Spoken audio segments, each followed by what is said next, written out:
Hey guys, so now we're back for round two. At this stage, my truss rod is great, and the first and the most basic variable about getting your guitar set up in the way that you want it is now complete. The next step that comes is adjusting the height of the string action. And so that is determined by your bridge of your guitar. In order to adjust the height of each string, different guitars will require different methods. For example, the Fender Squier type guitars back here in this back corner require the smallest Allen wrench that I have, which is the metric 1.5, to adjust each individual little Allen wrench piece that adjusts each string height individually. I terribly prefer those types because each string is able to be adjusted to the perfect height for itself.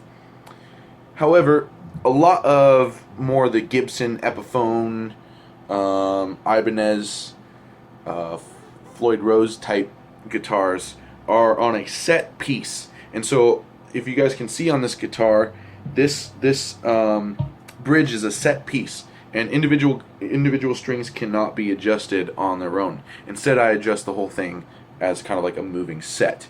So the most important strings for me to get their correct and perfect height are actually the outside two. So I'll be double checking both the big E string and the little E string to make sure that they are perfect. So to start with, I pick a certain coin. So for most of my students, I use a nickel as my measurement. For my guitars, I use a penny, and then for my my most prized possession, my bass that I have made, and it's over in the corner, I use a dime. Dime is very, very small, and the level of precision and just the time involved in getting it perfect is way too much.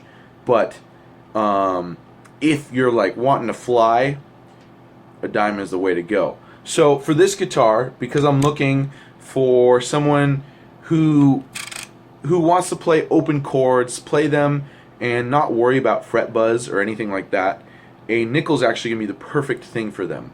And I call this my standard setup is the nickel. It's my standard, and so it's going to give a much lower action than something that you get factory. However, the action is still high enough that we can play chords pretty hard or pretty inaccurately or whatever you want to say and not worry about fret buzz. Once you start going down to the dime, you have to be very particular and also a very precise player, like a musician, to avoid fret buzz. So in this case, let's not worry about fret buzz. Let's go for the nickel size. So for this adjustment, I actually am going to place my nickel on my 12th fret. My 12th fret is where I've figured out is a really good action for that measurement. So what I'm going to do is I'm going to slide the nickel underneath that portion of the fretboard and the strings. So it's kind of sitting between them. And what I'm looking to do is I'm looking to be able to pluck the string, and the coin will actually stop the string from ringing. Once the string has stopped ringing, just at that point, that string is now at the correct height for itself. And I'm going to want to do this a couple times because as I adjust each of the screws on the side of the bridge, I'm going to be manipulating the height of the strings, and so I need to recheck it a couple times. So for this bridge, I noticed that the adjustment that I will need to be doing this with is a flathead screwdriver. I have my tool right here, and it's got a flathead right there for me to adjust. So currently, I can pluck the string, and it's so high up off the fretboard that the coin doesn't even touch it. So I'm going to begin adjusting that until it begins touching.